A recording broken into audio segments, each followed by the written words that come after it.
तंत्र साधना। जब आप इस नाम को सुनते होंगे यकीनन आपके दिमाग में भी एक ही ख्याल आता होगा। तंत्र साधना एक ऐसी साधना होती है जिसमें कुछ मंत्रों को बोला जाता है और कई सारी शक्तियां पाली जाती हैं। लेकिन ये सच नहीं है। इन साधनाओं से बाहरी शक्तियों को पाया नहीं जा सकता, बल्कि अंदरूनी शक्तियों को जगाया जा सकता है। इंसान के अंदर ऐसी ऐसी शक्तियां भरी पड़ी हैं जिनका इस्तेमाल करना बहुत कठिन होता है, और उन शक्तियों को पाने के लिए ही ऐसी साधनाएं की जाती हैं, उन शक्तियों को जगाने के लिए ऐसी साधनाएं की जाती हैं। और उन साधनाओं से क्या क्या किया जा सकता है, ये जानकारी शायद बहुत कम लोगों को होती है। इसीलिए इन साधनाओं को गुप्त रखा जाता है। लेकिन आज मैं आपको जानकारी देने वाला हूं रूप तंत्र साधना की, एक ऐसी साधना जो हमारे अंदर की उस शक्ति को जगा देती है जिससे हम और भी खूबसूरत दिखने लगते हैं और भी आकर्षक लगने लगते हैं। लेकिन जैसा कि बताया जाता है ग्रंथों में, साधना करना बहुत कठिन होता है और इसकी शुरुआत और अंत बिल्कुल सही स्थिति में होने चाहिए। विधि पूर्ण अपनानी होती है। अगर आप गलती कर दे और आपके साथ वो घटनाएं होनी शुरू हो जाती हैं जिसके बारे में आपने सोचा तक नहीं होगा। दोस्तों, आज मैं आपके लिए हर्ष जी की आप बीती लेकर आया हूं। उन्होंने भी रूप तंत्र साधना को शुरू तो कर दिया था, लेकिन उसके बाद उनके साथ क्या क्या होने लगा, इस कहानी से आपको जानने को मिलेगा। दोस्तों, अगर आप सोच रहे हैं मैं आपको इस कहानी के ज़रिए, इस वीडियो के ज़रिए रूप तंत्र साधना की पूरी जानकारी दूंगा कि कैसे की जाती है और आप भी कर पाएंगे, तो ऐसी उम्मीद मत कीजिएगा। मैं खुद चाहता हूं कि ऐसी जानकारी लोगों तक ना पहुंचे, लेकिन सावधान करने के लिए ऐसी कहानी सब तक ज़रूर पहुंचनी चाहिए। दोस्तों, ये कहानी बहुत ही खौफनाक और डरावनी है। यकीन कीजिए, आपको भी अंदर तक डर लगेगा। तो हेडफोन लगा लीजिए, कमरे की लाइट्स ऑफ कर लीजिए, क्योंकि ये वक्त हो रहा है डरने का। तो ये कहानी है हर्ष जी की, जो कि बिहार के रहने वाले हैं। अब उनके जो दादाजी थे वो वैद्य थे और उनसे काम सीखा उनके पिता ने। उनके पिता भी वैद्य बन गए। औषधियों का काम, अब योग साधनाएं भी वो सिखाया करते थे। साधारण साधनाएं जैसे योग में होती हैं, कपालभाति करना, योग क्रिया से ध्यान लगाना, सुबह सुबह लोगों को वो सिखाया करते थे। कुछ बीमारियां औषधियों से ठीक हो सकती हैं और कुछ बीमारियां औषधियों से भी ठीक नहीं होती, उसके लिए डॉक्टर के पास जाना पड़ता है। और यही हर्ष के पिता किया करते थे। अब हर्ष ने ग्रेजुएशन कर ली थी और उसके बाद हर्ष ये काम करना नहीं चाहता था। वो चाहता था कि वो कोई दुकान चलाए, लेकिन उनकी ये जो दुकान थी ना, औषधियों की बहुत अच्छी चला करती थी। और अब उसके पिता भी कह रहे थे कि हम ये पंसारी की दुकान चलाते हैं जिसमें औषधियाँ बनाते भी हैं, मसाले वगैरह बेचते भी हैं, और इससे कमाई अच्छी खासी हो रही है। इतना बड़ा घर बना लिया, और ऐसा घर बनाना बहुत मुश्किल है। हमारा काम सबसे अच्छा चल रहा है। हर्ष वो काम करना नहीं चाहता था, लेकिन जब हाथ में पैसे आने लगते हैं तो और काम भी करना है, यही कर लें, ये ज़्यादा अच्छा ऑप्शन होता है। हर्ष ये मानने लगा था। दादाजी जो औषधियाँ किताब में लिखा करते थे, वो किताबें घर में एक छोटी सी लाइब्रेरी बनाई हुई थी उसके दादाजी की, और वहीं पर रखी जाती थी। दादाजी की मौत के बाद भी उस कमरे को ज़्यादा छेड़ा नहीं जाता था। वो सामान को, वो चीज़ों को, वो किताबों को वैसा का वैसा ही रखा गया था। हर्ष के पिताजी कई बार कुछ ऐसी बीमारी होती, शरीर के कुछ विकार होते, जिन्हें ठीक करने के लिए औषधियों से उन किताबों में डाली गई विधियों का वो इस्तेमाल किया करते थे। और हर्ष को भी उसके पिता कह रहे थे, खास किताबें हैं जिसमें ऐसी विधियां बताई गई हैं, औषधियां बताई गई हैं, योग क्रियाएं बताई गई हैं, तुम्हें वो पढ़ने शुरू कर देनी चाहिए। जो हर्ष था वो पढ़ने लगा, औषधियां सीखने लगा, कैसे क्या क्या बनाना है। उसके पिता भी सिखाते जा रहे थे। लेकिन कहते हैं कुछ चीज़ें ऐसी होती हैं जो औषधियों से ठीक की जा सकती हैं, कुछ चीज़ें होती हैं दवाइयों से ठीक की जा सकती हैं। अब कुछ विकार होते हैं शरीर के जो ठीक नहीं किए जा सकते, और कुछ विकार होते ही नहीं, हमारे दिमाग ने सोचा होता है कि वो विकार हमारे शरीर में हैं। हर्ष के साथ भी कुछ ऐसा ही था। अब वो स्कूल में एक लड़की को पसंद किया करता था वो लड़की के पीछे पीछे जाया करता था। वो लड़की किसी और को पसंद करती थी। इसने प्रपोज किया होगा तो उस लड़की ने मना कर दिया और ये पीछे पड़ा रहा। तो उस लड़की ने गुस्से में कहा था, तुम अच्छे नहीं दिखते, पहले अच्छे दिखना शुरू करो। तब से वो कीड़ा उसके दिमाग में पड़ गया। फिर दोस्तों से पूछने लगा कि मैं अच्छा दिखता हूँ या नहीं। अब दोस्त तो कमीने होते हैं, वो कहने लगे, हाँ तू बिल्कुल अच्छा नहीं दिखता साले, तुझसे तो कुत्ता भी अच्छा दिखता है, मजाक में। और उसके दिमाग में ये बात घर कर गई कि मैं अच्छा नहीं दिखता। वो कपड़े लेने लगा, जूते लेने लगा, लेकिन उसे लगा करता था उसकी नाक टेढ़ी है, आंखें छोटी है, यहाँ जो बाल हैं ज़्यादा ऊपर तक आए हुए हैं, गंजा थोड़ा सा दिखता है, तो कोई लड़की उसे पसंद कर ही नहीं सकती क्योंकि वो गंदा दिखता है। ये वो सोचने लगा था। दिखने में वो ठीक था, जैसे सब होते हैं साधारण, लेकिन अगर हम कोशिश करें अच्छा दिखने की, हाइजीन बरकरार रखे तो हम अच्छे दिखते हैं। लेकिन उसके दिमाग में था कि उसके शरीर की जो बनावट है ना वो ही सही नहीं है, वो ठीक हो ही नहीं सकती। वो कसरत करेगा, कुछ करेगा, वो ठीक नहीं हो सकता, औषधियों से भी ठीक नहीं हो सकता। उसने घर में बनी अपने दादाजी की पुरानी वाली, अपने पिता की पुरानी वाली औषधियों का इस्तेमाल किया था, लेकिन उसे लग रहा था वो ठीक नहीं हो सकता। अब उसके शरीर की बनावट चेंज थोड़ी ना हो सकती है। तो घर के उस दवा खाने को वो चलाने लगा था, पुराना वो पंसारी की दुकान, तो वो चला रहा, घर में किताबें पढ़ा करता। अब उसे पता चला कि उसके दादाजी की कुछ किताबें अलमारी में रखी हुई हैं और दादाजी कहा करते थे हर्ष के पिता को भी वो किताबों का इस्तेमाल नहीं करना। उसमें साधनाएं बताई गई हैं जो उसके दादाजी ने अपने गुरु से साधनाएं सीखी थी, वो साधनाओं का इस्तेमाल नहीं किया जाना चाहिए, दादाजी कहा करते थे। लेकिन उन्होंने फिर भी लिख कर रखा था, कभी ज़रूरत पड़ सकती है। और ज्ञान को आगे बढ़ाते भी तो रहना है, ऐसे तो ज्ञान खत्म हो जाएगा और उसके बाद कभी ढूंढ ही नहीं पाएंगे। तो उसके दादाजी ने किताबों में कुछ लिख कर रखा था, साधनाएं। जो हर्ष था वो उन साधनाओं को पाना चाहता था। उसने सुन रखा था कुछ मंत्र बोलने हैं और सब कुछ पा सकते हैं।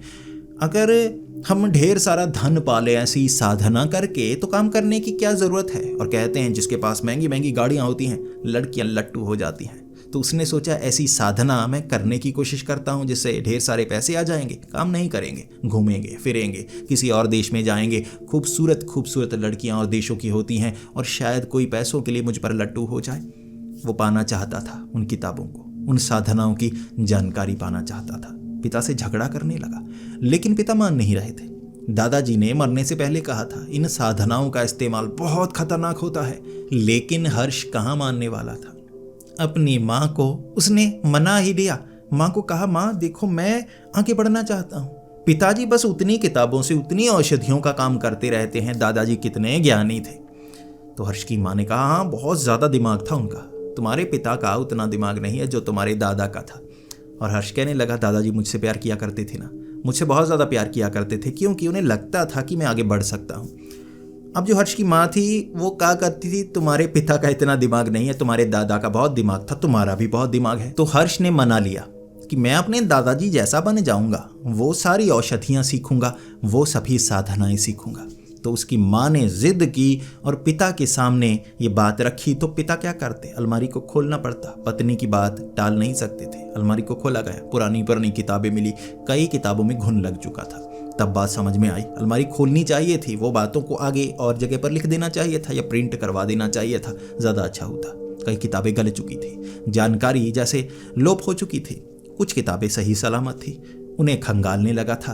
अब जो हर्ष ये काम किए जा रहा, 1 हफ्ते तक उसने काम किया, ये ढूंढा कौन सी किताबें जिसमें जानकारी अधूरी है, कौन सी किताबें जिनमें जानकारी पूरी है। कुछ किताबें थी जो काम की थी, कुछ गल चुकी थी, घुन लगा था, छोटे मोटे छेद थे, कुछ शब्द गायब थे, पीछे की तरफ गत्ता था वो थोड़ा गला हुआ। एक वैसी ही किताब उसने ढूंढ निकाली थी, रूप तंत्र साधना। और जैसे उसके कुछ पन्ने पड़े उसने कहा, यही मुझे चाहिए। रूप तंत्र साधना कहते हैं शरीर का रूप बदल देती है। आकर्षण ऐसा हो जाता है कि जो आपके सामने खड़ा हो जाए उसकी नज़रें हटती नहीं, ऐसा लगने लगता है कि जैसे वो मोहित हो जाता है। और अगर कोई मर्द रूप तंत्र साधना करने लगे तो बहुत ज़्यादा खूबसूरत दिखने लगता है, और कोई लड़की उसके करीब हो उसे मना कर दे ऐसा हो ही नहीं सकता। शरीर की बनावट बदल जाती है, सबसे अच्छा वो इंसान बन जाता है।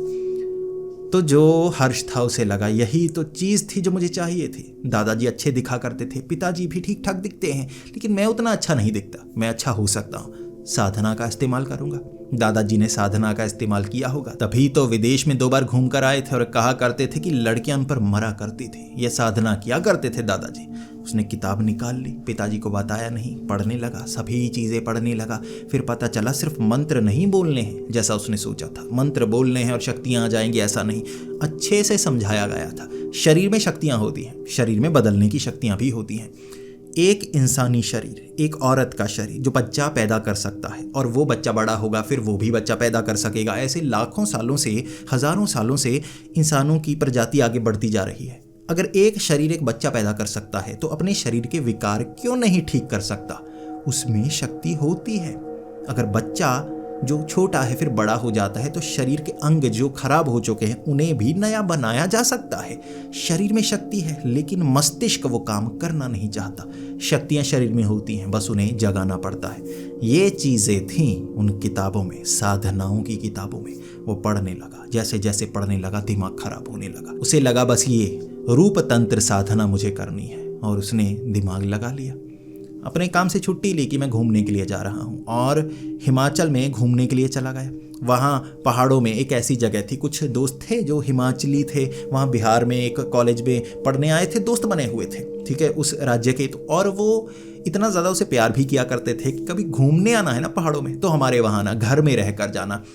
अब इसने कहा वहाँ जाता हूँ, वो दोस्त ज़्यादा तंग भी नहीं करेंगे, वहाँ जाकर मैं साधना करूँगा। और वो खुद कहा करते थे यार तेरे दादाजी बहुत बड़े वैद्य थे, और उसे लगा इस तरह से काम बन सकता है। हिमाचल पहुंच गया, ऐसे एक घर में रहने लगा। अब वहाँ से साधना का काम पूरा था, सामान रख लिया, सब कुछ कर लिया, दोस्त तंग करने वाले थे ही नहीं। 2 दिन घूम लिया, शुरुआत की साधना की। ये जो साधना थी ये थी 7 दिन की साधना, रूप तंत्र साधना। 7 दिन की साधना, 7 चक्र जागने के बाद आपके शरीर की वो रूप क्रियाएं, आपका रूप बदल जाएगा, ऐसा आकर्षक इंसान हो जाएगा। कहते हैं उसके पसीने से ऐसी खुशबू निकलती है कि वो अगर लड़की के नाक तक खुशबू पहुंच जाए तो वो ऐसी मोहित हो जाती है कि वो आपसे दूर जा ही नहीं सकती। इसीलिए पहले दिन उसने ये साधना करनी शुरू कर दी। मंत्र नहीं थे, शरीर पर कंट्रोल करना था, विचारों पर कंट्रोल करना था। पहले दिन वो साधना उसने की जो कठिन थी। पानी तक पूरा दिन नहीं पीना था, जैसे अंधेरा होता साधना खत्म होती पानी पीना, और पूरे दिन एक खास चीज़ के बारे में सोचते रहना। एक कागज़, सफ़ेद कागज़ सा था, उस पर कोई रूप बनाना था। इस तरह से वो रूप उस पर उभरता, तब जाकर रात को छुट्टी होती और कुछ दिखने लगता। वैसा वैसा उसने किया, वैसा वैसा काम बना। अब ये दूसरे दिन भी उसने वैसी साधना करनी शुरू कर दी थी। अब इस साधना में कसरत भी करनी होती, अपने शरीर पर हाथ रखना होता, कुछ औषधियों का इस्तेमाल करना होता, उन्हें लगाना होता। धीरे धीरे 7 दिन ये साधना करनी होती। लेकिन उसे लगा था कि ये जो साधना है ये मेरे काम की है, और अगर मैं 2-4 दिनों में अच्छा खूबसूरत दिखने लगा और उससे मेरा काम बन जाएगा। लेकिन वो जो किताब में साधनाओं की जानकारी दी गई थी, शुरू में ये कहा गया था साधना शुरू करने के बाद साधना का अंत करना ज़रूरी होता है। जैसे एक बोतल में पानी भरा जाता है, पानी पूरा भरा जाता है, ढक्कन लगाया जाता है, फिर बोतल को हिलाते जाओ, पानी थोड़े ना गिरेगा। साधना भी वैसे है। साधना की जब शुरुआत होती है, कहते हैं दिमाग का ढक्कन खुल जाता है, ठीक है, फिर उसमें पानी भरा जा सकता है, ज्ञान भरा जा सकता है। और जब ज्ञान भर जाए और गलत ज्ञान ना आए तो ढक्कन लगाना पड़ता है, साधना का अंत करना पड़ता है। ये साधना की क्रिया होती है। ऐसा नहीं कि ढक्कन खोल लो ज्ञान के लिए फिर खुले रह जाओ, फिर वो ज्ञान आएगा, वो बुरी चीज़ें, हर चीज़ घर करेगी और वो बर्बाद इंसान हो सकता है। तो ढक्कन लगाना भी बहुत ज़रूरी होता है। ये सिर्फ उसने पढ़ा था, उस पर अमल नहीं कर पा रहा था। 5 दिन करने के बाद जो बाकी वाले पन्ने थे जो गले हुए थे, उसमें क्या शब्द लिखे हैं, कैसे करना है, उसकी समझ में कुछ नहीं आ रहा। घुन लगा हुआ, छेद हुए, वो समझ नहीं पा रहा। उसके आगे के पन्ने पढ़ने लगा, चलो वो छोड़ देते हैं, आगे पढ़ते हैं। ये करते करते 7 दिनों, जो आखिरी 2 दिन थे वो काम अच्छा नहीं बना था, लेकिन 7 दिनों में शरीर से पसीना ऐसा बहा था, 4 किलो वजन कम हो गया था। लेकिन 7 दिनों की साधना उसे लगा पूरी कर ली उसने, और शरीर उसका स्वस्थ हो गया। वो तो बिल्कुल अट्रैक्टिव हो जाएगा, बाहर निकलेगा, लड़कियां देखेंगी। अब ये साधना करने के बाद 7 दिनों बाद अपने उन दोस्तों से मिला। अब दोस्त भी कह रहे यार तू पतला हो गया, पहले थोड़ा सा मोटा हुआ करता था, काफ़ी ज़्यादा खाया करता था, पतला पतला सा है, और तेरा जबड़ा भी काफ़ी शार्प सा लग रहा है, और तेरी आंखें भी काफ़ी अच्छी लग रही हैं। उसने कहा था मैं औषधियों का इस्तेमाल कर रहा हूँ। जो औषधियों का इस्तेमाल किया था, शरीर जैसे फ्लश आउट हुआ था और रंग भी थोड़ा सा अच्छा हो गया था। अब बाल तो उसने छोटे छोटे कटा लिए थे। दोस्त कह रहे थे ऐसे तू अच्छा हो जाएगा। 4 दिन वहाँ पर रहा, शरीर सही सा लगने लगा था, ऐसे लगने लगा था कुछ असर तो हुआ है। अब पसीने से वो खुशबू वाली बात तो सच साबित नहीं हुई, लेकिन दिखने में वो अच्छा लगने लगा था। जो दोस्त थे वो उनसे अच्छा लग रहा था। अब उनके जैसे इलाके में कुछ लड़कियां थी, अब यहाँ उनका दोस्त आया है तो जान पहचान वाले कुछ आ रहे थे। कुछ लड़कियों से देख कर कि बाहर से आया है तो वैसे बातें कर रही, उसे लग रहा बात तो बन गई, आकर्षक तो मैं हो गया हूँ। अब जो लड़की मुझे पसंद है, एक बार उससे बात करने की कोशिश ज़रूर करूँगा, बात करूँगा, लट्टू हो जाएगी। जब वो वापस पहुँचा था ना, वापस पहुँचा पिछले कुछ दिनों से, उसे एक सर में एक तरफ दर्द काफ़ी ज़्यादा हो रहा था, एक तरफ। और अगली सुबह जब वो उठा, बोल रहा था, लेकिन ऐसा लग रहा जैसे एक तरफ का उसका शरीर काम ना कर रहा हो। बाजू काम कर रही थी, लेकिन मुंह यहाँ से ऊपर का हिस्सा काम नहीं कर रहा, होंठ हिल नहीं पा रहा। ये जैसे लकवा मार गया था आधे मुंह को, वो हिल नहीं पा रहा। कोशिश की उसने, मेडिसिन जो घर में बनाई थी उनका इस्तेमाल किया, फिर डॉक्टर के पास गए। लकवा चेहरे को क्यों मारा, कैसे मारा, पता नहीं चल रहा। डॉक्टर कह रहा कुछ ऐसी चीज़ ने रिएक्शन किया है। कोशिश करेंगे कि ये लकवा ही है या वैसे ही कोई दवाई, कोई चीज़ रिएक्शन कर गई है, हमें पता करना होगा। लेकिन अब दिखने में वो अच्छा नहीं होता, क्योंकि इस तरफ का होंठ हिलता ही नहीं, इस तरफ का हिलाता, इस तरफ का टेढ़ा मुंह हो जाता, तो दिखने में अच्छा नहीं लगता।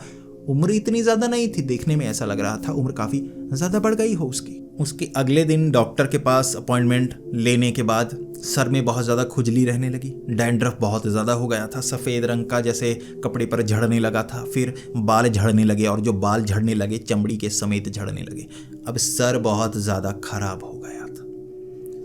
उसे अभी शक नहीं हुआ कि उस कारण हुआ। उसे लग रहा था ये कोई शरीर की प्रॉब्लम है जो ठीक हो जाएगी, रूप तंत्र साधना से ये सब थोड़े ना हुआ है, अभी ये मान रहा था। 3-4 दिनों में बाल एक तरफ के झड़ने लगे, यहाँ पर जैसे सर टकला सा होने लगा था। और टकला ऐसे नहीं कि चमकदार टकला कि पूरे बाल झड़ गए हैं, बल्कि जो चमड़ी थी वो उधड़ने लगी थी, एक तरफ का मुंह हिल नहीं पा रहा था।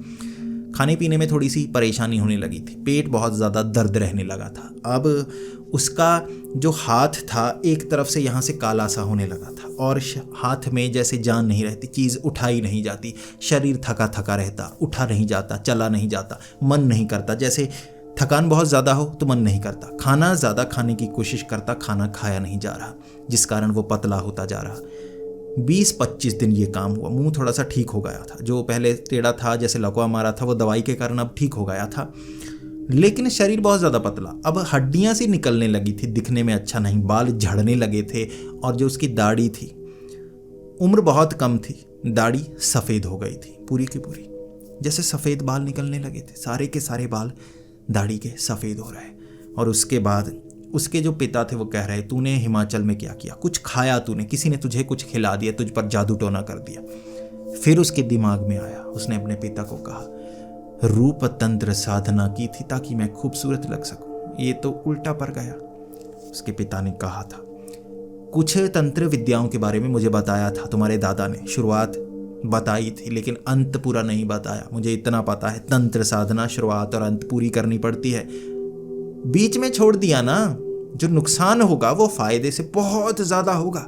रिस्क और रिवार्ड रेशो बहुत ज़्यादा अंतर हो जाएगा उसमें। ये अब हर्ष को समझ में आ रहा था, इतना बड़ा रिस्क ले लिया, रिवॉर्ड तो छोटा सा मिलने वाला था। ठीक नहीं हो पा रहा था, लेकिन वो साधना के फटे पन्ने, वो जानकारी जहाँ से जान पहचान वाले कुछ और वैद, दादाजी के कुछ रिश्तेदार, कहीं से कुछ इकट्ठा किया।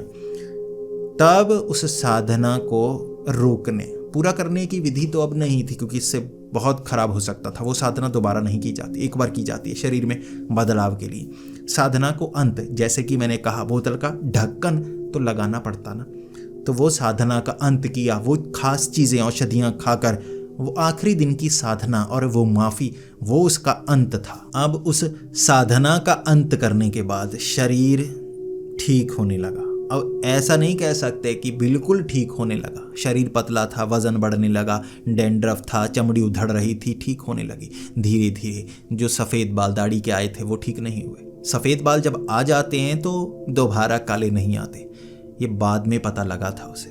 कोशिश तो बहुत की अगले 4 महीनों तक, लेकिन जैसे उसकी उम्र 8 से 10 साल आगे बढ़ गई हो।